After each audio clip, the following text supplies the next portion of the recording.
రాజ్యాంగ దినోత్సవం సందర్భంగా అసెంబ్లీ ప్రాంగణంలో నిర్వహించిన విద్యార్థుల మాక్ అసెంబ్లీ ఆకట్టుకుంది.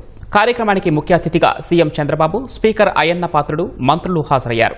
మాక్ అసెంబ్లీలో సీఎంగా పార్వతీపురం మన్యం జిల్లాకు చెందిన లీలా గౌతమ్, ప్రతిపక్ష నేతగా పార్వతీపురం మన్యం జిల్లాకు చెందిన సౌమ్య వ్యవహరించారు.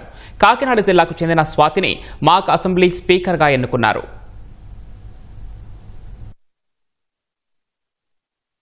భారత రాజ్యాంగ దినోత్సవం 2025 సందర్భంగా సమావేశమైన ఈ సభకు నేను ప్రొటెం స్పీకర్ గా లాంఛనంగా అధ్యక్షత వహిస్తున్నాను. ఈ రోజు మన సభకు ఒక ప్రత్యేకమైన రోజు.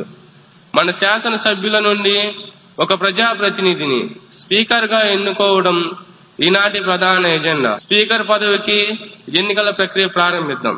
అధ్యక్ష, నేను శ్రీ స్వాతి గారి పేరును సభాపతి పదవికి ప్రతిపాదిస్తున్నాను. అధ్యక్ష, నేను ఈ ప్రతిపాదనను బలపరుస్తున్నాను. అధ్యక్ష, వేరే ప్రతిపాదనలు ఏమీ లేనందువలన గౌరవనీయులు కుమారి స్వాతి గారిని స్పీకర్ గా ఏకగ్రీవంగా ఎన్నికైనట్లు నేను అధికారికంగా ప్రకటిస్తున్నాను. అధ్యక్ష, గౌరవనీయమైన స్థానాన్ని అధిరోహించినందుకు మీకు మా ప్రభుత్వం తరపున హృదయపూర్వక శుభాకాంక్షలు తెలుపుతున్నాను. సభను హుందాగా నడపడంలో మీకు మా పూర్తి సహకారం ఉంటుంది. స్పీకర్ కుర్చీలో కూర్చున్న తర్వాత మీకు పార్టీ ఉండదు, కేవలం న్యాయం మాత్రమే ఉంటుంది.